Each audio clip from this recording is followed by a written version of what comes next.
and I think if I press that button, things just suddenly somehow work. Sometimes. Ah, there they are. You are live. The internet can totally see you now. I like how YouTube drops that in. They can totally see us. Marlins hit Acuna again. Whoa. Yeah. Whoa. Are people getting on an 0-2 pitch, straight fastball, high and inside? That needs to be benches clearing addressed. with like brass knuckles and stuff. Somebody needs to get hit in the brain. Yeah, that's nuts. I can't believe that. That's not cool. So this is a weird start to the YouTube, but not only are we KC Kane fans, we are gigantic Braves fans. And we are gigantic. And we have the best rookie in baseball, and he's been hit twice by a team that sucks. Who are they playing? Marlins. Who have a suspended pitcher because he hit Acuna about 8 days ago. Yep. Wow.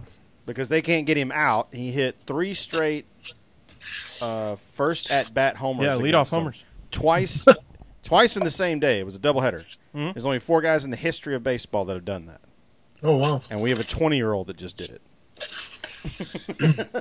And they just beamed him again. That's unbelievable. And he hit another homer today.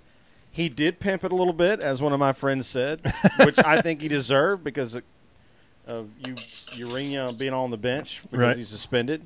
But they decided they would just go ahead and hit him again. Boy. He seems like if you're Marlins, what are you thinking right there? What are you thinking? What are you trying to control? Yeah, what are you doing? Like Wes was telling me, he's like, I can't wait to see, or no, it's Kepner actually. I can't wait to see Mattingly explain this one away. No kidding. Well, you know he throws inside. Yeah, I mean, are they still in first? Mm-hmm. All right. Yep. Well, we got some folks on and folks listening. Right. Thank you for joining. Sorry for being a little late. Dustin, that we kind of ding-dong around a little bit, waiting for a couple folks to get on there and getting those mentions over there so we can. And I've tweeted it out, so some folks should get all of the activities. All of the things, as it turns out. All the things. Let's see. Let's see. Oh, that's good. That's good. We are good to go. We could start if we want. Y'all talk to us on the YouTube. Usually people are saying something by now. Yeah, they're, it's been they're a quiet week. I think people are like kinda, going, you know what, I'm going to enjoy my cup week off or something. That could be. I don't blame folks for that. I mean, shoot. Take it when you can get it. Right. Don't get many of them. I know it. 3 all year. Mm-hmm. Man, that looked like that was a good beer. You're almost done with it. Well, I wanted to start the podcast with that. Oh, yeah, man. Let go of my hand. All right. There we go. There's some folks. LJ, good to see you. Brett Morris, my man. Brett, have you shaved off the mullet and mustache yet, or are they still strong? We got to know. I hope his What's up, Beast? wife to be let him keep it a little longer. Just a little bit longer. I know it. It was looking pristine with the shark gills. Oh, with the gills was incredible. Oh, man. All right. I think we are ready to get started. Dustin, you ready? I'm ready. Sherwin, you ready? Yeah. All right. And Dustin, once again, we'll kind of be intermittent here for a moment. It will pick up if you're click-clackety on the keyboard. It'll pick that up, but whatever. It doesn't matter. Okay, yeah. No worries. So we'll go either silent or kind of intermittent for the next, 45 seconds or so, and then we'll be right back to you. So here goes nothing. We are recording now.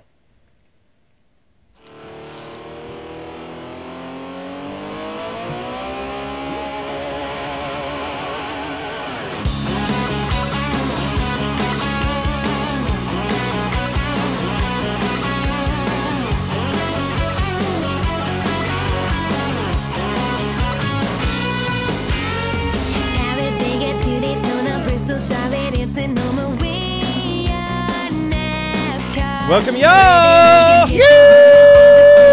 Woo! That's right. This is the Pregame Engineer Tailgate Mayor Racing Podcast, episode number 159. It's Thursday, August 23rd, 2018. I'm Tailgate Mayor Rusty Wallace. I'm in the PTM Podcast studio with Pregame Engineer Andrew Sherwin. What's up, man? Whew! Man, well, my afternoon began by leaving South Carolina. Oh, no kidding. 1:30. Oh, my gosh. And driving for 3 hours. Well, then. With a stop at the Georgia rest stop just the west side of Lake Hartwell to take a conference call that was one of the more least pleasant ones I've ever taken. Ooh, I didn't know by conference call if you meant conference call or like had to go visit the boys' room. Oh, I did both, take actually. a conference I know. call. Yeah, I did both. Anyway, y'all, this podcast is sponsored by you. That's right. You go to patreon.com/PTM. Join that Wet Your Drink Club for as little as $1 a month and get that free koozie. The best part is, every cent in 2018, we're donating to sponsoring drivers. So join the PTM Posse today. Be a part of the sport you love. This week's show, it's brought to you by our official sponsors at the $5 and up per month level. That's Laura Henshaw, Aaron Bearden, Robert Kevlinger, Tony Saul, Colby McClam, Eric Kepner, Ryan Kiefer, Marion LeVest, Patrick Cleary, Jeff Brown, Brendan Crowd, Kathleen McDonald, Stacey Wright, Brandon Carl, Billy Workman, Rika Porter, Jumpy Bob and Les Miller, Jason Rudd, Tommy Witt, Mark Wiley, and Julie Bosley. Woo, the gauntlet. Woo, yep. That was a one breather. I had to do a one breath this time, but I'm still proud of it. I'm good. Well, you're coming off a trophy last week from Eric Kepner. Oh well, He I was appreciate very that, impressed Kevin. with the one breather? live read. He doesn't like to listen on 1.5. Oh, listens yeah. live For the- speed. Okay, well, I appreciate So that. you did a good job. With that, we want to welcome onto the show very special guest tonight, y'all. NASCAR editor and writer at Front Stretch, at Front Stretch on Twitter, host of the Front Stretch podcast. So we've got another podcaster on Sherwin. He knows how to do talky stuff on the Mikey thing. Oh, right, not a freshman. Right. Although it is his freshman year on the PTM podcast, you may have heard him on Jeff Gluck's Untitled Post-Race podcast before. Find him on Twitter at Dustin Albino. It's Dustin Albino. What's up, dude? Hey, man, that was a hell of an introduction. I'm glad to join you guys for the first time. You know, I should have run that intro by you just to make sure it was current and up to date. No, that's good. Who was it that we had on Sherwin? They were like, actually, I don't work for them anymore. I'm like, well, it's on your damn Twitter handle, so you didn't change that. Oh, I forget. Who was that? I'm not going to say out loud. I do know who it was. Oh, yeah. Well, I don't remember, so it doesn't matter. Like, I can legit not know. Starts Hey, with a that's K. their fault. Oh, yeah. Female. Rhymes with belly mandal. Speaking of, we might as well plug something for her, by the way. She did an episode of The Scene Vault with Rick Oh, Houston, cool. and it was published today. It was cool because it was the second half of the Bud Moore interview, and I tell you what, if you haven't listened to his Bud Moore 1 thing, and Bud yeah. Moore 2, dude, you're going to hear things that you would never, he's the only one that knows the things that are being said. And, you know, the interview took place probably 10 or 8 years ago. Mm-hmm. Bless his soul. Yeah. Bud is not with us anymore. He is a NASCAR Hall of Fame inductee, and boy, it's fun to listen to him talk. He's from upstate South Carolina, like World War II, 5 Purple Hearts, and 2 Silver Stars, I think. Jeez. It might be more than that. He's better than me in every way possible. He was Which at said- Normandy. Like, he got out of one of those crazy boats and got shot at. Yeah, and I stubbed my toe, you know. Like, Right. I'm like, my week is ruined. Yeah. So he went in as a team owner, and I'll let y'all listen to it. Just get over to at The Scene Vault and pay attention to everything they're doing if you like NASCAR history. It is extraordinary content. Yeah. So, with that, Dustin, we start the show off the same way every time. What you drinking tonight? Well, I want to be drinking a beer, but I'm drinking a water right now. Well, I mean, that's Most common beverage drank on the show. Yep, perfectly fine. Water or beer? Water. Water. So Water. good Yeah. job being plain. Unless you count us.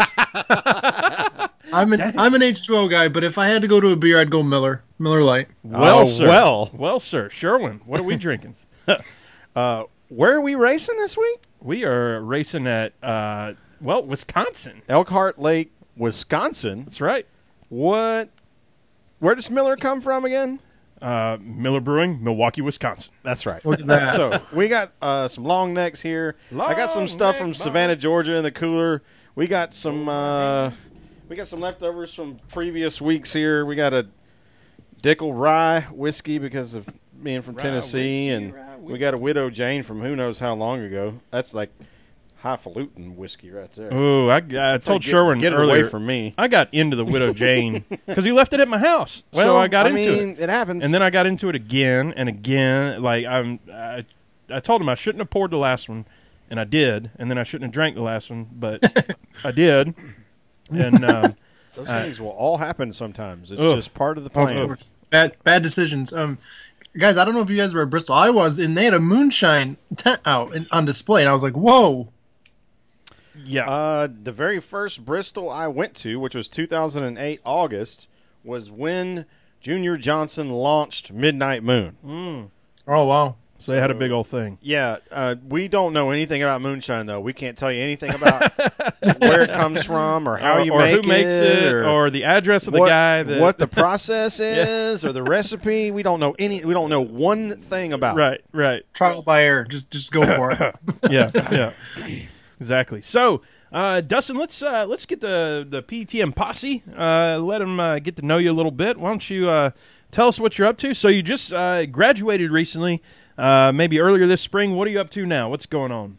Yeah, that's right. I did. I just graduated from Ithaca College. Congrats, by the way. That's awesome. I appreciate Road that. trip. Yeah, I studied journalism there. Before that, I studied telecommunications at a community college. It's definitely cheaper. If any of your listeners are going to the college route, definitely go to community college before going to private college. Saves a ton of money. But yeah, I've loved NASCAR my whole life. It's been a passion of mine, literally since I was 3 or 4 years old. And so 4 years ago, I got into it on the media side, and it's kind of been picking up the past couple of years. And I'm hoping to move to Charlotte here soon, for obvious reasons. Yeah. So, yeah, I mean, I like you said, I host the Front Stretch podcast. That's been a lot of fun. I have a weekly Xfinity column that I do. This week it was with Jeremy Clements. He talked about his win last year at Road America. So that was fun. And yeah, I travel a lot for racing. So I'm excited to be here, though, tonight. So tell us about the podcast and how you got into doing that and kind of what y'all are up to is it weekly? Is it how often does that go off? Yeah, it's weekly during the season. So obviously the 12-week off season, or the 3 months we get off, no podcasts last year anyway. Maybe this year we'll change it up. But yeah, we do it weekly. This past week we had Josh Williams on, who drives the number 90 in the Xfinity Series. In the past we've had Ryan Blaney on. Corey LaJoie's a frequent guest. Ross Chastain as well, frequent. Yeah, we kind of go over the storylines of the week. So this week, a lot about silly season since the past week and a half or so. It's been kind of crazy. But yeah, like this. It's not more so of an interview. It's just a conversation, and it's a lot of fun. It's myself and my colleagues at Front Stretch, Mike Neff and Zach Tanzaretti. Ton of fun. We've been doing it for about a year now since I took over, and yeah, I think it's helped myself out in the field, and I don't know, definitely something that I enjoy doing. Dude, if you're buddy enough with Ross Chastain, you got to give him a little bit of hell, because we're trying to – this is an inside joke now between us and Ross Chastain. We've been trying to hook it up to have him on the show for, I think, 8 months now. And every time that we have tried, it hasn't worked out or something, or he didn't get the email, or so, all this weird stuff. It's a comedy of errors.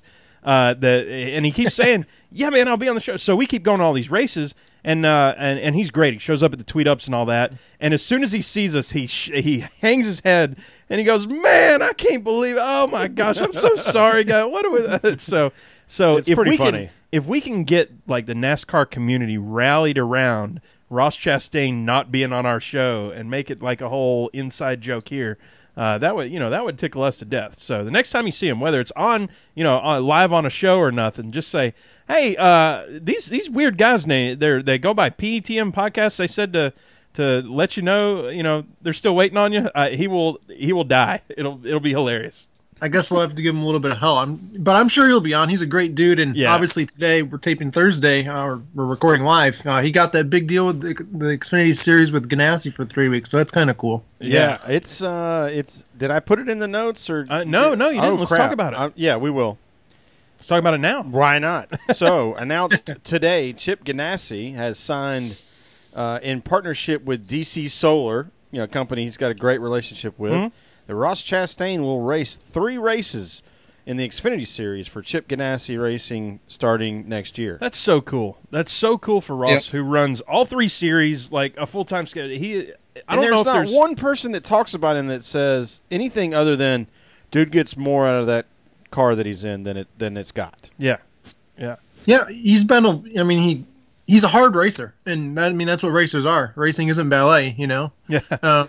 So, yeah, he got in that incident with Joey Gase 2 weeks ago now at That was Mid-Ohio. hilarious. Him and Brendan Gaul have gone at it in the past. But, I think he's definitely one of the most underrated drivers in NASCAR, honestly. So it's pretty cool to see him get this opportunity with Chip Ganassi. And Mark it down. Book it now. I bet he wins at least one of the 3 races. Whoa. Woo! Whoa. I like that bold statement. Goosebumps for days here. Yeah, so we really like Ross. It is fun to give him crap. We saw him at Atlanta in the rain when there was like 7 people at the tweet up because of the rain. Yep. And then we saw him at Phoenix. Phoenix, that's right. We saw him at Phoenix. He was the only driver that showed up. Good on him. And then we saw him again at Bristol. Yep. And then the one that really took the cake was when we saw him at Talladega. Yeah. And he looked up and he looked at us and he goes, "Damn it." It's fantastic. Because I started working on him after Atlanta, we were trading emails and whatnot. It just, it's like we try to do this thing on Thursday, like we said, but that's a hard thing to do for these guys that are racing on Fridays and Saturdays because they typically start traveling on Thursdays. Yeah. Yeah. Yeah. I'll tell you what, though. Ross is a really down-to-earth dude. And so my podcast, we would try to get the drivers to have – we record over Skype as well. And so we try to get some of the drivers, like Corey LaJoy has a Skype. We did it with him a bunch of times. But then Ross made a Skype just for us to do the interview, to do the podcast. So that was pretty cool of him. And, yeah, he's just a really good guy. I think we got Tommy Joe on Skype. I think we can take credit for that. I believe so. I believe he downloaded it on his phone first. Yep. And got into it. So see, I tried to get him on Skype, but he said the internet, his service sucks in North Carolina, so he had to wait till Vegas. But he just called in. We got the call-in format now. Oh yeah, we did. So we had him call in. We were in the Bristol campground 2 years ago. Oh yeah, and he called in on a cell phone, and we eventually. We were operating off battery only. And off like a hotspot, like it was deteriorating quickly. I had the speaker of the phone pointed at the microphone on this laptop that's sitting in front of me right now, and we went back and listened, and it was crystal clear, perfect. I was like, why do we have all this expensive equipment when you just don't really need that phone mic much. up or phone thing up? It was We've had hilarious. some good ones from Darlington. Yeah, too. yeah, absolutely. So speaking of Tommy Joe, we'll give another shout out to Kelly Crandall. She's got one in the can with Tommy Joe that's going to come out next week, from what I understand. Excellent. Looking forward to hearing that then. So with that, let's go straight into the report card and tearing it down. Dude, first period. Dustin, you said you were at Bristol. We were at Bristol. It's a bummer we didn't get to meet up or anything, but it's a shame. I'm like losing my voice already, and we're 13 minutes in. That may have been the best Bristol we've ever seen in person, with Kurt Busch coming out of nowhere, nearly 4 different drivers leading 100 laps. That's crazy. And Chase Sherwin, you wrote, flexing his muscles here still.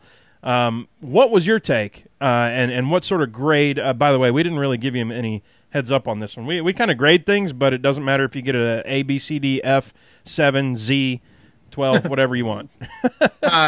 So this was like you said, I went to Bristol, and this was my first Bristol race, Bristol weekend. So I started off with a bang because I'd give this one an A. Like you said, so much went on. The lap 2 crash with Kyle Busch, which I'm sure we'll get into. Yep. 15 cars it triggered, and then he went nearly 3 laps down to race back to second. Just That's kind of third insane period to think about. But yeah, that was a hell of a race. And like you said, Kurt Busch ended up on top, which finally got through to victory lane this year after his teammates kind of dominated the year along with Kyle Busch. We were he's been quietly consistent. Yeah, he's 4th in points. I mean, it's not a surprise, and he had 5 prior wins at Bristol, none since 2006, but still. Yeah, I mean, he could quietly make this championship 4. I wouldn't be surprised at all. Yeah, that I don't know what to say about that race, Sherwin. I mean, it's funny because we're kind of starting at the end of our whole weekend and everything we did, but it's worth bringing up right here. So I'm going A- on this because none of the guys that I was rooting for really. Well, I guess Chase was up there, but as a fan, it was. We were talking with Jordan last week, right? And Jordan said he wanted the story. He's rooting for stories, and we asked that same thing to Bob Pockrass tweet up. He said the same thing, and I think everybody got their stories out of this one. It was. I had so much fun. There's only a few times where I feel like, and it feels like it happens every time at Bristol, where you go, you could just line them up and run them again, and I'll sit here. Yeah, let's play 2. I might need to go get some more beer, but it don't matter. I'll sit here and watch the whole thing. And funny enough, the only other time I think other than Bristol is Talladega when we were there this past spring. No doubt. So that was definitely just line them up again. Let's run it one more time. There was always a constant. There might not have been a lot of lead changes, but there was a lot of constant battling for the lead. Like the leader never got away. Mm-hmm. Then we had that side by side photo finish at the end of stage 1 between Blaney and Harvick, I believe. And just great racing all the way around. So I'm definitely glad this was my first, at track experience at Bristol. So what was your biggest surprise or biggest, shock value at coming to Bristol? Because I know what mine was. As from entering the place? Yeah, or just about the facility or the weekend, anything. I don't know. It's open ended there. Just how kind of tight packed it is, and then also, you know that's a half mile, and that's very small compared to some of these other tracks that I've gone to this year and in past years. But the grandstands, I would say, there's 160,000, and that's just a number, right? Like when you're not there, but then you're there and you see all of it, and you're like, holy cow. Yeah. So yeah, I would say in the noise and with it being so loud. And mine, I think that's everybody, Sherwin. This is why you have to go to Bristol, because mine, the first time I walked in, we were that was back when we still run 43 cars. And I go, how on earth do you fit 43 cars on this? And that is way more banked than I thought it was. Oh, yeah. Yeah. Well, the saying all along is just to poach from everybody else that's ever said it is, once they put all those stands up, it looks like you're, racing fighter jets in a basketball gym. Yeah. And it's like a big old cereal bowl driver told me that last week. And the banking, man, that's insane. I can't think exactly how much is. I can't remember. You guys might know. But I was walking in Saturday morning and it was raining, and I'm like, this isn't going to be good. I thought I was going to fall on my butt, So that wouldn't have been good. But the atmosphere of that place is just insane. I loved it. Yeah, so at the top, it's 30 degrees. It had been advertised in the past as being 36. Talladega's 33. So you're running a half-mile race at essentially the same banking as you're running a 2.66 mile race with a corner that's almost as long as the entire racetrack at Bristol, which is why – and this isn't my quote either. I steal this from somebody else, probably DW. It's like running in a washing machine. Mm-hmm. It's like NASCAR Chasm doing his little dryer thing that pisses his wife off. I'll tell you that. and what kills you, too, here's what adds to the drama. If you're a fan of the guy that's in second place, third place, fourth place, you're going, all right, he's catching him. He's got a 10th every lap. But those laps, man, they just go. Next thing you know, you're 22 laps later, and you're going, he's almost caught him, but damn, he's only got like 4 laps to go. Right, exactly. That's one of the things that the stage racing has added to a place like Bristol, where you do run 500 laps. Is this is one of the tracks that really benefits from stage racing. Mm-hmm. Mm-hmm. We talked about how road courses, NASCAR might want to consider throwing out stage racing for those. Because it takes all the strategy out of that. Are we going to stop on lap 2 and do 3 stops at Sonoma? Yeah. Or are we going to try to do a 2-stop race? The stages just basically eliminate that strategy. Mm-hmm. But at a place like Bristol, running 125 and stopping, it's almost a full fuel run. There's a sense of urgency for everybody too. Yeah. And making the and it's so easy to get lapped there. Yeah. True. If you're no good. Watkins Glen, for instance, is 20 laps, 50 laps. 20 laps of Watkins Glen, and it goes quite a while. It's probably a half hour or so, but it goes by quick when you're not pitting. You don't have to pit during you could almost go the first 2 stages without pitting. You know what? Roger just said for road courses, keep the stages, but just don't throw a yellow. Just keep on racing. Keep going, boys. I love that idea. That's a great idea. That's fantastic. Yeah. Roger, my man, fellow software engineer. Think about that. Think about that, by the way. Racing to that finish line, but now you got to stay on the gas. It's like, all right, green, just what do? You wave the green, white, checkered and the green flag at the same time. Keep on going, boys. Yeah. What do you think? I love that. That's awesome. And yeah, everybody's giving him props now on the YouTube there. So great idea. Yeah, big win for Roger there on the old YouTube wall. Let's move to second period. So I didn't grade the race. I'm giving it an A. I think that's the best Bristol race I've ever personally seen live. Yeah. Me getting to feel it. Dustin, where did you stay for the Bristol race? Were you in a hotel nearby, or did you just kind of crash it in the parking lot, or what's the story? Any answer that's not with us, which we know you didn't stay with us, is wrong, just so you know. Yeah, you guys probably had the fun. Probably drank a whole bunch of beer. Fortunately, no. One of my friends from college, actually, we graduated together just a couple months ago, and she got a job down there at the Bristol, on the Virginia side, one of the TV stations. So I stayed with her. Awesome. So only 10 minutes from the track. I got lucky, and for free. You know what's funny is well done. How many times have we gone to Bristol? Like, I don't know, a dozen at this point, maybe. Maybe more than that. Yeah, but what I was going to say 10 is to the August. So how many times have we gone to Bristol, Virginia? None. 0. Really? Yeah. Never crossed the border. Never crossed the Really? border. I did with Colin because we read the signs wrong and we went the wrong direction at 5 o'clock in the morning That's or whatever funny. ridiculousness. That's funny. That was in 2008. Okay, so it's been a decade. Right. Bristol's a really cool town. I mean, yeah, you have right in the middle of the yellow line where it goes into Virginia, and they got the Virginia flags on one side, the Tennessee flags on the other, and I don't know, it's just they had a block party downtown too on Wednesday, and a lot of the drivers were there, so that was kind of cool. But yeah, Bristol's a really, really cool town, and I think it does NASCAR justice. I think it does it really well. Yeah, well, Well, now that they have like Uber and Lyft, if we could attract a handful of dudes to go up there and do a Airbnb, then it would make a lot of sense not to camp. Yeah. Because there's a lot of cool. I mean, you can get a nice place for a couple $100s a night, but if you got 6 or 7 or 8 people, it gets pretty easy to manage from a financial perspective. For sure. Yeah. Speaking of, so our second period, Sherwin, Brett Morris and his crew hosting us at Bristol, made room for our tailgate. Like, we get there, and he's like, here's your spot, guys. And it was the perfect size for exactly what we do.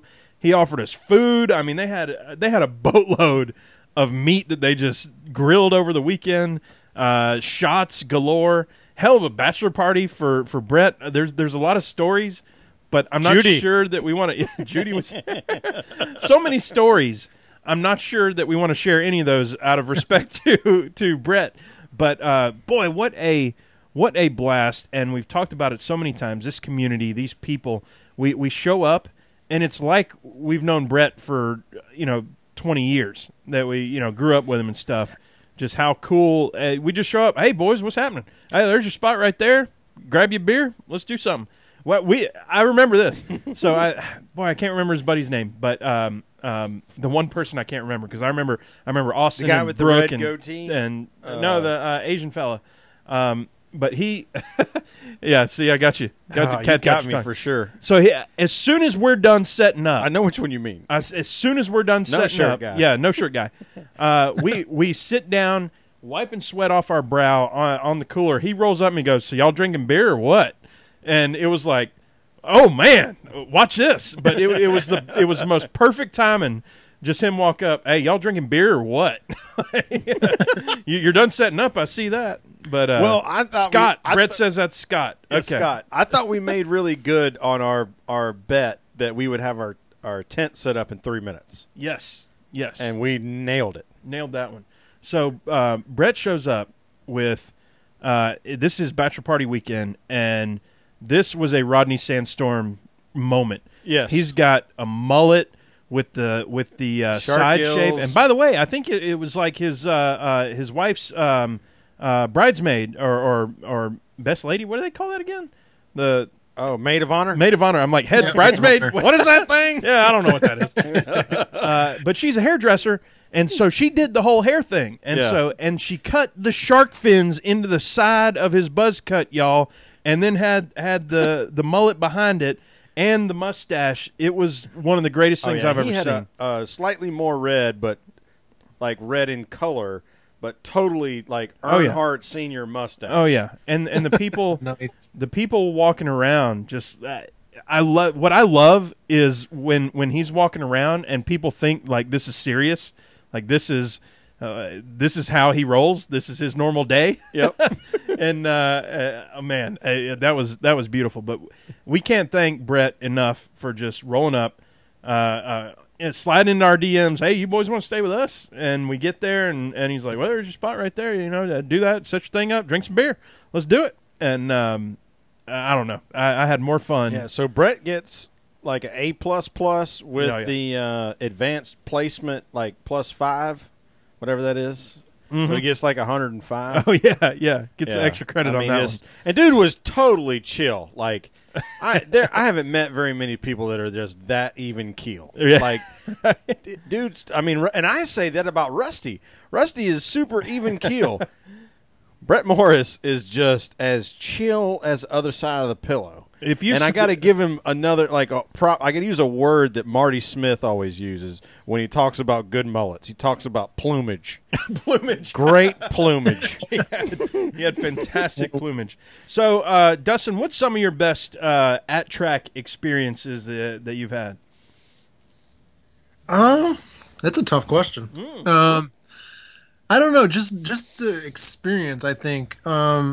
I think back to going to the media center for the first time in 15 at Pocono, and that was a track I grew up going to. So that was kind of cool. When I was a fan back in the day, man, you see it all as a fan. Watkins Glen especially, that's my home track. And I don't know if you guys have been to Watkins Glen before, but if you want to party and drink some beer, the infield of Watkins Glen's the place to be. Dude. That's what Marty and McGee both said. Dude. Yep. Dude. One of my colleagues, he's been to Talladega and Watkins Glen. I've unfortunately never been to Talladega. Definitely on the top of my bucket list now that I've gone to Bristol. But he says it rivals, the Watkins Glen infield rivals Talladega. So Whoa. Marty Smith and Ryan McGee said the exact same thing, so I am very inclined to believe that. Yeah. This year was our first time, for your information, Dustin, in the Talladega infield, and I had said at the time that was my number one NASCAR experience that I've ever had.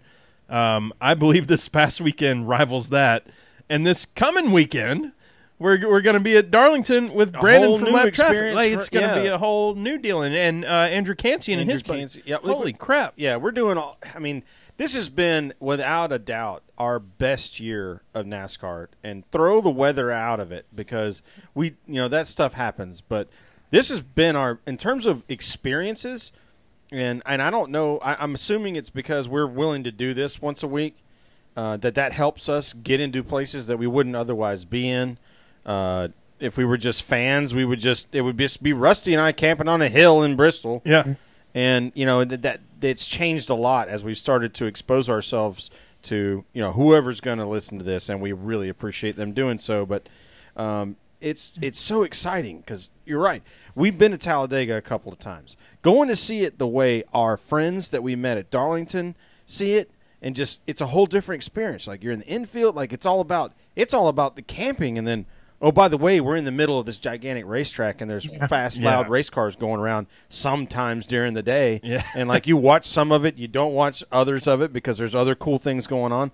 That's one of the cool things to me, and Dustin, you'll probably figure this out over time and when you get exposed to more races is once you've experienced several different perspectives at a single racetrack, you're willing to limit your experience of the racing in order to have the other experience. And that's what we did at Talladega, and that's why it was so much fun. Zero regrets. We were willing to limit our exposure to the race cars in order to enjoy the rest of it, and we had an absolute bomb. Yeah, and then it made all the rest of it better too. It made the racing better. That was the best race I've ever seen. And you go back and like 40% of people said yes, that was a good race or something. But I'm like, that was a hell of a race. That was awesome. That was and so we cool. only watched 1/3 of the racetrack. Yeah. We could only see 1/3 of the racetrack from where we watched it from, and it didn't matter because it was awesome. Yeah, let's. Go ahead. I think those are good points. Now that I've thought about it for a couple of minutes, I would say my first Daytona 500 is probably my best experience or favorite experience. Only because it came up last minute. It was 2016, and myself and my sister, ironically enough, my aunt and uncle, they have a campsite down there, so they knew that I wanted to go, so they went down. We met them there, and I camped with them for the weekend as I covered the race weekend. And that was just like the funnest weekend of my life because there's so much, and you just take in so much at Daytona, and it's obviously the World Center of Racing, so much history there. So yeah, that was probably my favorite. Just probably because it was Daytona. Third period, Sherwin. I want to talk about two things, both of them having to do with Kyle Busch. Okay. Number one, holy moly, what a comeback! That was one of the greatest comebacks I would say in modern NASCAR history. That was almost a Ricky Bobby kind of like comeback. Definitely best comeback since we had the Lucky Dog. I mean, just and only possible because of it, but that does not diminish how flippin' awesome it was. Right. Two, and Dustin, I'd like to hear. Well, I want to hear your thoughts on both of these, but see if you're aligned in what I felt was. We've been to Bristol many times. We've been to all these different places, all these tracks and stuff, but this was the most hatred I've seen spat at Kyle Busch that I have ever seen. And I was a little bit confused just because, I mean, he's done worse in the past, I've thought, and to piss people off in the stands or whatever. So I was very interested in how as soon as he crashed that, on lap, very low, whatever it was that he wrecked. Oh, it was lap 2. Yeah, lap 2, right. He caused the big one on lap 2. Right.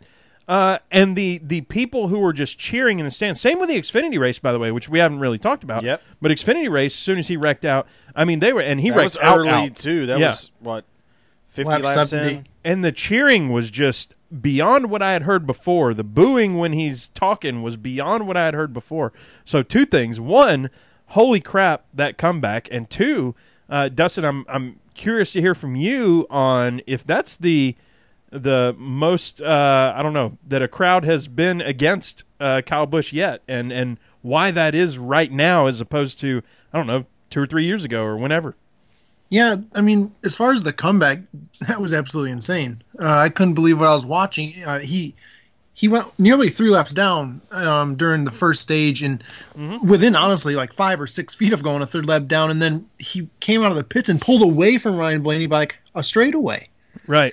With a damaged car. I mean, the fenders were caved in, the rear, the TV panel was off the car, which it can be at a track under 1 mile. But yeah, that comeback was insane. As far as the hatred, yeah, I mean, kind of typical, but he brings it upon himself, I mean, he's a great race car driver, one of the best I think we'll ever see in our lifetime. And then even during driver intros, thunderous boo, and what'd he say? I don't need no introduction. So, I mean, that's just Kyle Busch. Yeah, and when he wrecked in the Xfinity race, I mean, he lapped up to 11th in the first 70 laps, so made it a race. But with him wrecking on lap 2, not a surprise that he got booed, but I don't know. That was just a hell of a comeback and something that we don't see much of, especially nowadays especially at Bristol when you get lapped down, when cars get their lap back so quickly. Or get lapped down so quickly, and then the free pass, and well, shoot, I don't know. When he was in front of Blaney, and Blaney was trying to pass him, and we're sitting here going, "What is Kyle doing? Why is he being an ass?" To use Brad's words, why is he being an ass and not getting out of the way of Blaney? And then he pulls ahead of Blaney, and you're like, "All right, so he's still got something under there, but whatever. He's 2 laps down." Nobody cares. Kyle, you can show off for yourself and blah, blah, blah. And then he makes a whole comeback. Of course, he wrecks out late. And that wreck out late might have been the biggest cheer I've heard at Bristol in my life. And then what's funny, the second biggest cheer I think I've ever heard was Kurt Busch winning. Well, it's weird. It's weird, kind of, because Kurt used to have the black hat, right? Oh, yeah. He used to be the guy that. I mean, that's why Kyle was hated. He's coming the one into that the told sport. Dr. Jerry Punch to go, do something with himself. That was brutal. Right? I hated that for Kurt Busch because I was really starting to kind of like come around on him at that time. What I would say is, do you remember when we went? This was been way back in 2005 or 2006. You say those years. I'm like, you're talking about like Oh, crap. 13 years ago. Crap. I'm pretty sure it was 2006. Dang it. Okay. We showed up early for the trucks race. I believe it was the second night truck race at Atlanta, which was on a Friday night in the springtime. And we caught the last part of qualifying. We were super excited. Elliott Sadler almost broke the record. He was on the pole Yes, I remember this. at 194 miles an hour. Yes, insanity. Yes. Right before he set that record, Kyle Busch blasted the wall in turn 3, and that crowd went bananas. So we're talking 12 years later. Like, he started that whole momentum of the crowd, the general crowd not liking him, all the way back in 2006. Yeah. So, I mean, to Dustin's point, he does bring it on himself. We've come around. I've been reprimanded multiple times on Twitter for being hard on Kyle. But I continue to say, look, if you listen to our show, we give him just as much praise as we tear him down. Sure. For being a race car driver. Like, sure. Dude can drive a race car.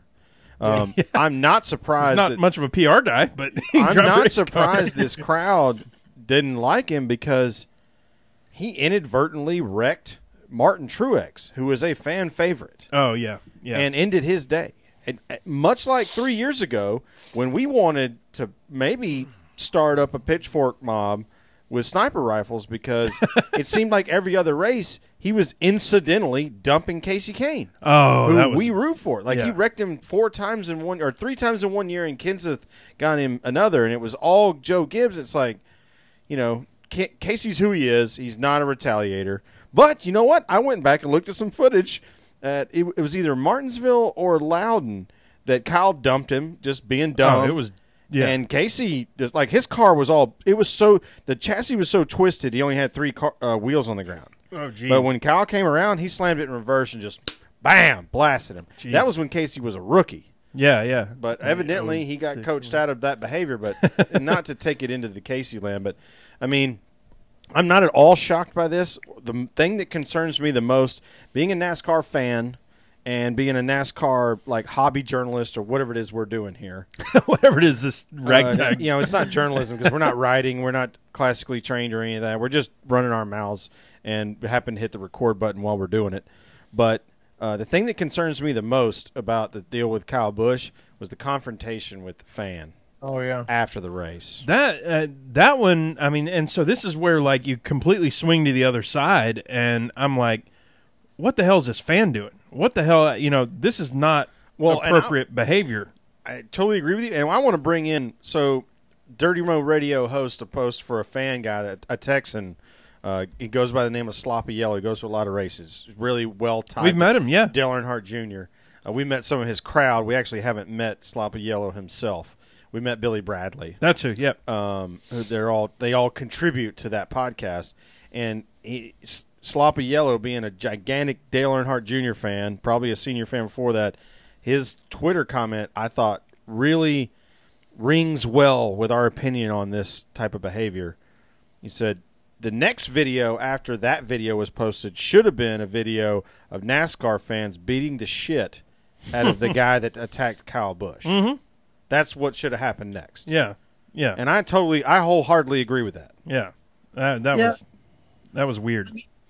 I mean, you can despise a driver, not like a driver, whatever, but you can't do that. I mean, that fan should not ever be allowed to come back to Bristol nor any other racetrack, in my opinion.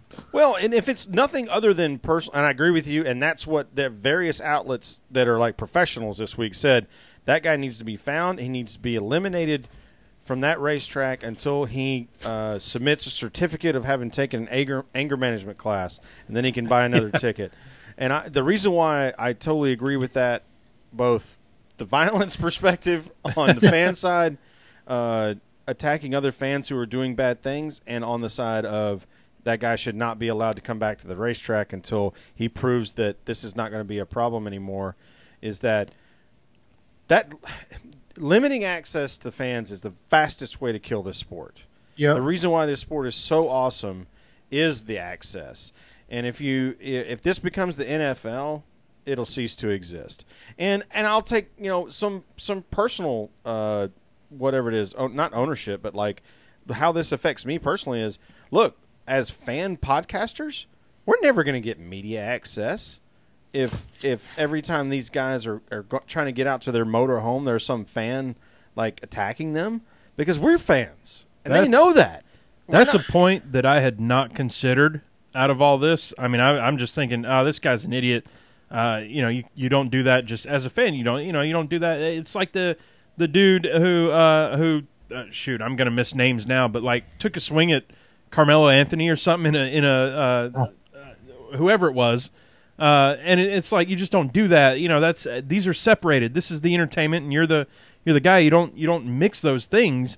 But I had not thought about what you just said, the access part that folks like me and you get, or the access that anybody gets. You can buy a hot pass. Yeah, you can buy access. Right. But don't take that away from everybody else for that. That's a great point, Sherwin. Well, and now I'm pissed. So we know for most races, for most race weekends, for those that are listening that don't know this, most of the hot passes that are available on the Sunday Cup race, or Saturday, whichever night we're doing it, Cup race, come from vendors. Mm-hmm. They have to be handed out. This is a prize for you. We want you to be here. You can't buy that. Mm-hmm. It's given to you. If at some point the sponsor isn't allowed to give those passes out, well, then they don't have any reason to be there. Mm-hmm. Especially if you take a look at, let's hyper focus on FedEx, which we've already discussed several times. The only reason why FedEx is still in the sport, and they are going to be the only full boat sponsor next year after Lowe's leaves, the only reason why they are there is the FedEx employees told the CEO, you have to keep sponsoring this car because we want something to root for. We're NASCAR fans, and we want a race car to root for. If you take away access from the tracks that FedEx is, has a chance to give, the guy on the front line that's like putting the stickers on the thing as they run by 12 hours a day, that guy maybe gets a chance to go to the FedEx booth. He wins a raffle prize, whatever it is, has a chance to meet Denny Hamlin because there's a meet and greet. If you take that access away from those people, or that a potential achievement of getting in that line of I'm going to get to do that, and they say, yeah, we don't care if you sponsor a car anymore. Guess what? The 11 car doesn't exist anymore because FedEx says ghost. That's a butterfly effect that is not actually that too many steps to being plausible. Real. Yeah. It's a chain reaction. All this stuff is, and I feel like Bristol's unique too, right? Because it's all. You guys have been to Phoenix. I haven't. So are the motorhomes on the outside of the track of Phoenix or no? Yes. Yeah, they're outside. Okay, so I think that's part of what the redesign is to get at least the Cup guys inside. Mm-hmm. So to my knowledge, the motorhomes, or the tracks with the motorhomes on the outside of the track, are Bristol, Martinsville, and Phoenix, and Richmond. So Bristol's in the small category of tracks that has, you got to exit the track literally, and there's a tunnel, but fans are going through that tunnel, so drivers don't, they use the crossover gate, right? So that's where this happened. And on the entire way out, I was following Kyle Busch. I didn't see the actual incident, but I stopped when I got to the media center, and he was signing autographs for these fans. And he had just gone through hell that night, as we mentioned, with the lap 2 incident, going almost 3 laps down, coming back, crashing again. He didn't have to do that. He spent 10 minutes with the media after the race. So he was in a good mood for once, And so for that to, like you said, it could all be taken away from the fans. And if that happens, it's going to be a black eye in the sport. And, it'll probably cease to exist, unfortunately. Yeah. So let's move on. Sherwin, 4th period. That was a long one. That was like that one where you have to go 50 minutes on the front side of lunch, and then you go to lunch, and then there's 50 more minutes on the back. Yeah. Remember that? Oh yeah, yeah, absolutely. I give that that class that gets an F minus Z. Yeah. So Mick Rose senses a question at GoDucks42 _ Mick. He says, Chip Ganassi Racing. So this one's technical. This one, I had to scratch my head a couple times and actually do some research and stuff. And I still don't have an answer. I'm an idiot. He says, Chip Ganassi Racing is the only team to have a driver in the playoffs that doesn't own an OSS machine. Should this be something that they need to get now, or should they wait if the rules in 2019 has teams using a composite body? Sherwin, I'll start with you on this one. So I have kind of like a two-headed, like a siren kind of answer to this. What I would say is, first of all, I'm surprised Mick knows this. I didn't know it. Not that he should. Oh, I didn't have a clue. Know things that I don't know. But this is an optical scanning, system. The Eagle Eye, same thing that NASCAR uses. A lot of teams have bought it that can afford it. It's like $350,000, which is that's a lot of money. But it does help you manipulate your body, and that's where all that like painting black around the wheel wells and around the corners, and that's how that came about. Is because they figured out by using their own OSS that like, oh, it doesn't like to look at that area. We can monkey with it a little bit. And NASCAR's kind of come out and said, yeah, that's done. You can't do that anymore. The other side of it is, I would have thought if we were going composite body next year that NASCAR would have already announced it. So I would be willing to lay down a yardstick in Vegas that we're not going to composite body and Cup racing next year. We got to start it in Xfinity first. And now we've done a little bit of it, but it ain't full bore as far as I'm aware. I mean, it's up to the teams whether they want to run a composite body. It's about $25,000 per body straight up, though, and that's a lot for the smaller teams. It's heavier despite being carbon. I mean, it's lighter. So is it? Are you sure? I heard it was heavier. It's just easier to fix. No. It's actually lighter. It's 200 pounds lighter, I believe. It's a significant amount lighter. Okay. Well, that'll be why whoever lost that tungsten in the Xfinity race is going to get a gigantic fine. Because that means you can put a hell of a lot more weight. Well, you can put 200 more pounds in the left side rail. Yeah. Dustin, your thoughts on should teams just be investing in OSS machines at this point and get into the 2018, technology, or is it still cool to be old school? That's a tough one. I don't know. I mean, because Larson obviously is who they're talking about, and he ran well at the beginning of the year and middle of the year, and then lately he's kind of fell off. He got second at Bristol, but he's good at Bristol, and he obviously didn't have a good race until he got to second late in the going. But that's tough because I heard we are going composite body next year with some Xfinity drivers that said that at the Cup Series. I'm not 100% on that. I can't confirm it. But oh man, that's tough. I don't know. We only got 12 races left. Obviously, 10 of them are the playoffs. Larson's locked in. I would say no. It's so much money. $350,000 in the for me that's a huge number. Right. For Chip Ganassi Racing, I mean I feel like that's a comma. That's a write off. That's 70% of a hood for a Cup race for them. That is exactly the cost of a round trip private air, to Sonoma and back. You know what I mean? So I guess it depends on what you think your expectations are for the playoffs. Like if they think they could win the championship, then and if Larson gets to Homestead, I mean, look out. But he's got to get to Homestead, and to do that, obviously, he might need the OSS so they better prepare their car. I don't know. He's ran well this year, kind of down, but I would say he's probably been the best Chevy driver. You could argue Chase Elliott, but you could argue now. Certainly the last month and a half. I was about to say 4 weeks ago. I'm not sure you could, but yeah. You could. Yeah, once Larson started to go down, Chase picked it up, and he's won 3 stages and got the victory at Watkins Glen. Yeah. Yeah, I don't know. I would say no on the OSS because it depends on what next year holds too. Well, here's the thing about the composite body is, while I will agree with you that they're probably lighter based on what I read, I didn't necessarily think they were because of how the hanging devices work. But I'll go with you on that, Dustin, because you're closer to it. But what I will say is composite bodies are going to be way more expensive than 2-gauge steel or 3-gauge steel or whatever they're using.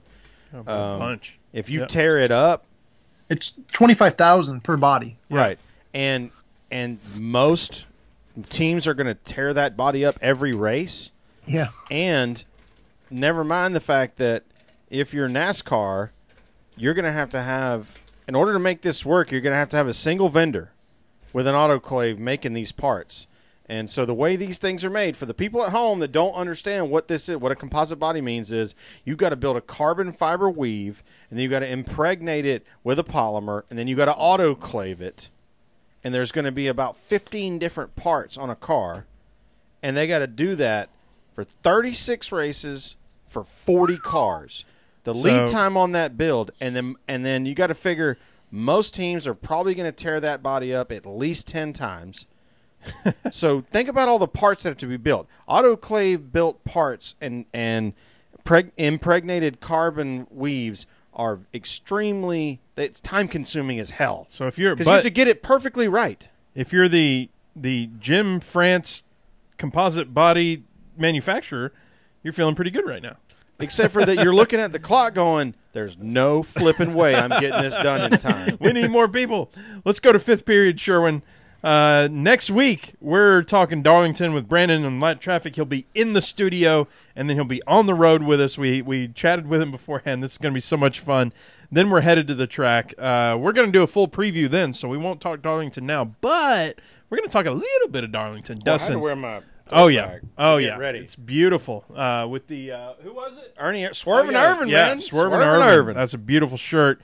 Next week, I'll be busting out shirts and everything. But Dustin, what throwbacks are you looking forward to the most?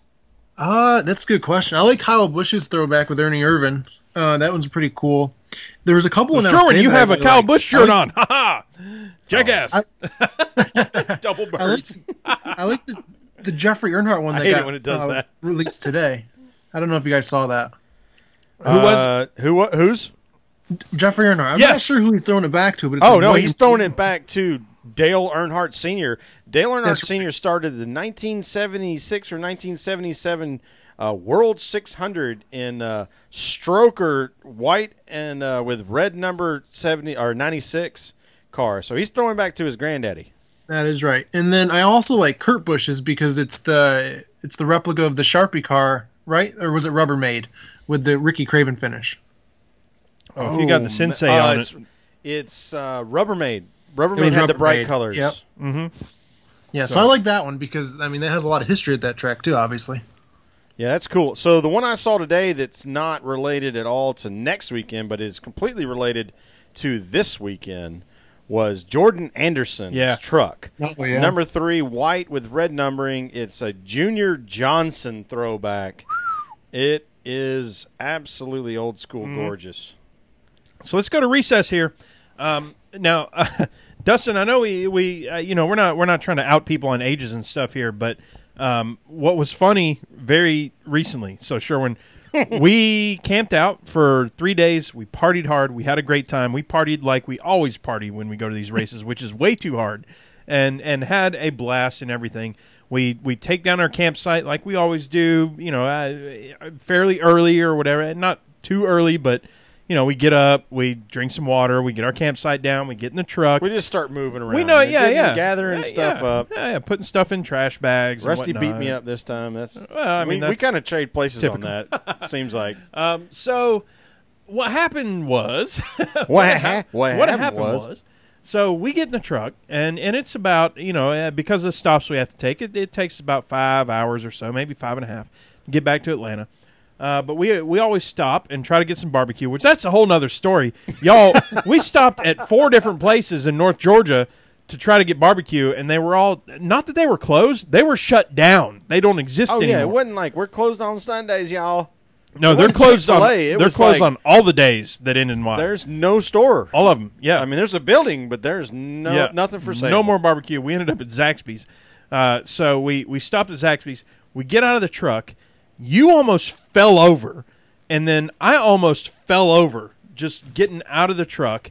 Your knee was completely messed up. Your calf. No, I said knee. Jacked. It was your calf was completely gone. My back is still hurting today. My calf is good. I walked it off. Good job. Well, I've been walking a lot too. Me and the wife, we've been walking around town. The next day, like 24 hours later. Completely 1,000% better. Oh, good for you. Whatever happened that night? My back was destroyed. Still, my back was more like it was slowly onset. Right, like when we got up that morning, I was feeling great, And then we got out of the truck, and it's like, man, my back is kind of hurting. You're like, my calf is destroyed. And then the next day, I'm like, my back is destroyed. What's going to? How old are we getting, Sherwin? What the hell? I'm giving this a Z minus. Some combination of getting old. We need to like invest in vitamins or something. I don't know. I think for me, I think that's what it was because I didn't play any basketball. I don't know. It wasn't like a pull. It was like a crampy. I think it's Bristol, though. You remember when we were in Bristol last time? We walked 55,000 miles. And Julie Bosley gave me that icy hot thing to put on my back because my back was messed up so much. That. You remember that? Yes. And thank you, Julie, for that. But there's something about Bristol that messes up my back. I don't know what it is. So I don't know. I don't know if there's a question there or whatever. This is recess. We don't walk uphill at Atlanta very much. But I mean, me and Serena, you hike like mountains. We hike mountains. We did it 3 weeks ago. Like this should not bother me. What the hell? So anyway, Dustin, I don't know where you're at on that stuff, but don't try your best not to get older. I know it's hard, but stop aging right now. I wish that was possible. I know. Me too. With that, let's gas it up here, Sherwin. Man, we still got a couple more segments. This is gonna be fun. I know it. We're whoa, there it is. So there's nothing to talk about cup racing this weekend. But I think is there? There is the most cup like NASCAR Hall of Famer. Well, yeah. I was about to say one of the most intriguing weekends in NASCAR. This is a can't miss. And yeah, it's a can't miss deal. And there's no cup race this weekend. So Xfinity, of course, Road America. So awesome NASCAR.com better have the freaking scanner audio. Good point. Awesome Bill is in this race. And Sherwin, I'm getting goosebumps, and I'm not even talking about it yet. But one of the coolest things to me, Chase Elliott spotting for his dad. I almost threw... I looked for something large to throw when I read that was going to be the case. So like the podcast leading up to this week were like, well, surely I think it was Junior that said, well, surely Chase is going to go up there and spot since his dad spotted for his first win. Yeah, and then Chase was on I can't remember who. He was on Nate Ryan's podcast. Okay. And he was like, yeah, I'm going to go up and spot. We're going to get in the plane, and Blaney's going to go with me, which means they're getting hammered right now. And they're getting hammered tomorrow. And then he's going to spot and Blaney, and then they're going to get hammered Saturday night. So that's going to be fun to watch. Yeah, Dustin, what do you think about that? How cool is that for the sport? It is cool. I mean, he hasn't run an Xfinity race since 2005. But yeah, it is cool, and it's really cool that Chase is going to actually spot for him like Bill did for Chase at Watkins Glen and got the victory. I mean, he's running a good car. I mean, Allmendinger, who's obviously a very good road course racer, finished second in it at Watkins Glen. I don't know. I wouldn't have any expectations, though. Bill hasn't. When was the last time Bill Elliott ran a race? It doesn't matter. It's Awesome Bill from Dawsonville. You shut your mouth. No, I'm kidding. Yeah, he had 2012. I mean, in Cup. So yeah, I don't know. It'll be interesting for sure. Boy, I don't know. I'd love to see him at least be. Dinger's actually in this race too, by the way. I think. With who? Is he? I thought he was. Maybe I heard wrong. I actually only listened to podcasts of the Fox. Sherwin, all your information sucks this podcast. Yeah, evidently I don't think he's in it. I'll just shut up then. I can do that. No, but so trucks going to Canadian Tire Motorsport Park. So, I mean, we've got multi-road course. I love this weekend for that, too, by the way. I love road course racing, period. I mean, it's some of the best racing of the year, in my opinion. Especially the truck race. That last corner every year seems to cause some sort of chaos, whether it's Cole Custer, John Hunter Nemechek, Chase Elliott, Ty Dillon. I mean, who's going to be this week? Sherwin, is there a more intriguing weekend than this one? I really love what they're doing here. I really love that. You don't get a cup race, but guess what? Trucks in Canada on Sunday, by the way, and Xfinity with Awesome Bill on Saturday. Why aren't you watching racing this weekend? Well, Elkhart Lake, to me, is just a fantastic track. It has been so much fun to watch, and sometimes for the right reasons, sometimes for the reasons that piss you off, which is why racing is so cool. It can give you both experiences. It can get the blood up either way. I love watching Elkhart Lake. If somebody were to call me on Saturday afternoon and say, hey, we're doing this, that, or the other, I'm like, you know what?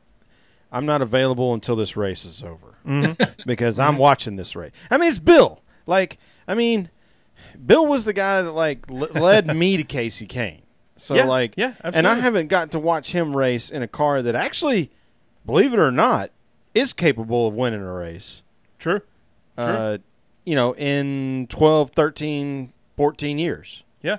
So, those Wood Brothers cars he drove in the Cup, those cars sucked. Right. It wasn't like the cars that Blaney got in. Yeah. It's not the same thing. He qualified great a lot of times, but, he ran 20th every week. At best. So, I posted a throwback Thursday picture of us at the pool room. Yeah. Oh, beautiful. We're all in on Awesome Bill from Dawsonville. Full disclosure, I will have to record the trucks race. I have some family stuff going on, so please don't send me any spoilers over text. And I promise I'm still watching it. That brings us, Sherwin, to Strange Was Staying. Ashley J. Staying sends us a question this week. Obviously, always something fun. What she asked this week, Dustin, we'll give you some time to think about it. We'll ask you last here. What is the one TV character? And I'm not going to answer this the way she asked it, by the way, because I'm too nice a guy or whatever you want to call it. Oh, I agree. She said, "What's the one TV character?" But I'm going to read what she said. What's the one TV character you hate or hated so much that you actually wish the actor themselves died? Oh, wow. Now, I love how funny that question That's aggressive. That's a funny question. Now, I don't wish that anybody... It's clearly in jest. Right, I mean, it's not like you're not wishing death on somebody. Right. But you hated them this much. And I sat here and thought about it, and I was trying to think about it in movies or TV and stuff. Y'all, Dustin, do you watch Walking Dead at all? I don't. You don't? Okay, here's the deal. I watched it for 3 seasons, I think is what it was. And then I gave up. It's funny. My wife makes fun of me for giving up on shows. And I've given up on some of the best shows on television, like both subjectively and objectively. The best shows that have ever existed. I'm just like, nope, I'm done. And that's it. Breaking Bad, like season 2. Hey, that was pretty good. I'm done watching that now. But I'll tell you this. I was watching that, and the character, the son named Carl, Carl. Yeah. He pissed me off so much because he just kept running off. Like, this is Zombie Town. This is real-ish, dude. You know what I'm talking about? Like, this stuff's going down. And they would make these plot lines where the son, Carl, just runs off for a few days and then comes back. And he's like 8 years old, you know? And you're like, dude, I'm pissed at Carl. I'm done with him. Y'all need to just kill him off or whatever, but I'm done with y'all having like 8 episodes of trying to find Carl because I'm done with it. Now, spoiler alert, everybody, if you haven't watched in the last couple seasons, which, by the way, I haven't watched since season 3 again, but I did hear from somebody that apparently last season Carl died, and there was a part of me that was just like, yes, he deserved that. Like, I hate that guy. So, Sherwin. Ross Friends. Ross Friends? No way! That guy flipping sucks. That is such a crappy character. And he wasn't even the first pick for the role. So here's what's funny. I just read recently, Sherwin, that they did a analysis of like how much money these people would have spent. Like, they're trying to do some real world stuff, and they were like, Ross had to be a multi-billionaire to do all the stuff that he did in that show. By the way, but yeah, it's God, funny that character sucks so bad. And you look at like the hottest woman. Whatever you want to call it. I'm not trying to be sexist. The hottest female in sitcom television in the 90s was Jennifer Aniston. Absolutely, yeah. And she was drawn to this idiot anthropologist or paleontologist, whatever the hell he was. He was an idiot. Like, Chandler was clearly the best character on the male side of the thing. God, I hated Ross. All right. Are we doing picks or what? No, we've given you some time, Dustin. What's the story? Oh, man. This is the hardest question of the whole episode. Yeah. I mean, that's the point. Ashley J. Stang brings it. And you know what you can do? You can either kind of reject it or go with it. And every time we go with it, your own. Every time we go with it, we have fun. So go with it and have some fun. I'm going with it.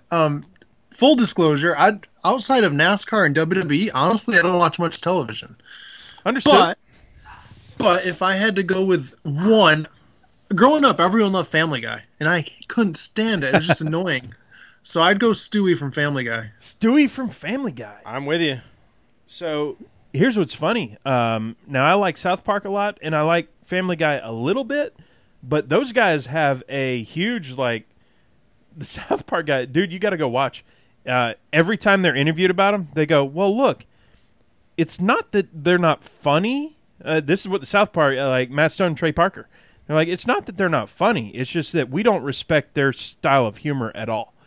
Every time they're asked, and you're like, whoa, that's tougher. That's one of those, like, we're not angry, we're disappointed things. Like, you know what I mean? Like your mom's like, it's like, I'm disappointed. So you know what? I just thought it was kind of stupid. I don't know. I love it. I mean, I never could get into it, and all my friends could, and I like I was missing out. I don't think I was missing out much. Well, so that's funny you say that because people are going to hate me after this. We're probably going to lose followers. And I didn't watch it when I was in high school because I wasn't allowed to watch sitcoms. And I didn't grow up in like a Jehovah's Witness household. My parents were lost on sitcoms. So it was like we didn't do that. And so I didn't do that. But like I only think like one out of every fourth or fifth episode of Seinfeld has like 2 good jokes in it when I watch it. And I love comedy. Like, I consume comedy like a banshee. Dude, I watched that show does not age well because I watched every episode before I went to bed in high school. I watched every episode every night. Like, there had to be 500 episodes. However many they've had, I've watched them all. And I absolutely loved it. Now, I took like a 10-year break, right? And I watched an episode of Seinfeld, and I went, whoa, this sucks. So that was me. That was me. I was watching late-night reruns of stuff like Just Shoot Me and Seinfeld and Friends, and I'm like, man, of these group, this is my personal opinion, of course. That's what we're doing here, right? Personal opinion. Seinfeld was way crappier of a show than Just Shoot Me. Just Shoot Me was way funnier to me. Now that whole TBS like cycle of like from 10 p.m. to 2 a.m. Yeah. Where you just half hour, every like all these different shows that were in syndication. Now it did have its moments. It still has a few episodes that ring true today, and I would say Jerry Seinfeld has done a really good job of keeping up with the times too. His whole like driving celebrities around. Coffee and Cars with Comedians is awesome. Yeah, it's great. And his last stand-up was absolutely hilarious. Yes. So he does a good job of keeping up with it. But, Sherwin, we are running out of time. Not just running out of time. We're like in the red zone already. So let's let our guest take a breather. Dustin, why don't you tell the folks where they can find you and what's coming up next? Sure. Yeah, you can follow me on my content at Front Stretch. You can follow me on Twitter at Dustin Albino. I'm sure you guys have tagged me in some stuff. I'm sure you will once this is out.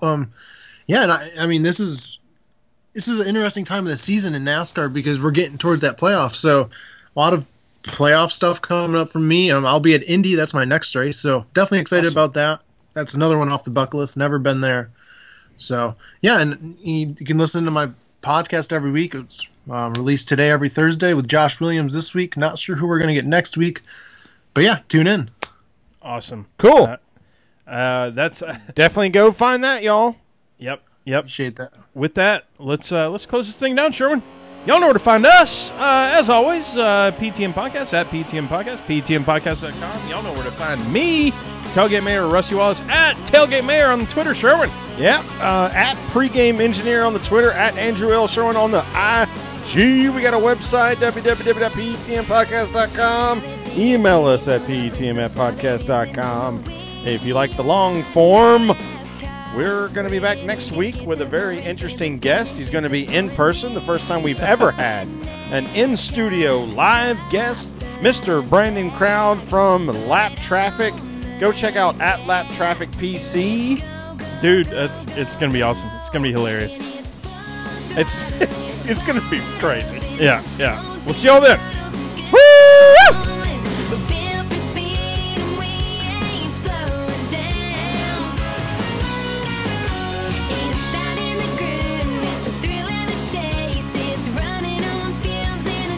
Brandon don't know what he's getting into.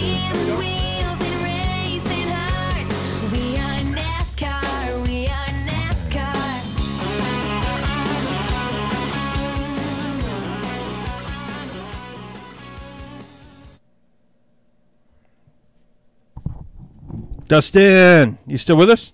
I'm with you. My man. We are still live on YouTube, but that is all that will go on the iTunes. So Sweet. that was an absolute blast, man. Whoa. Undo. There we go. Undo.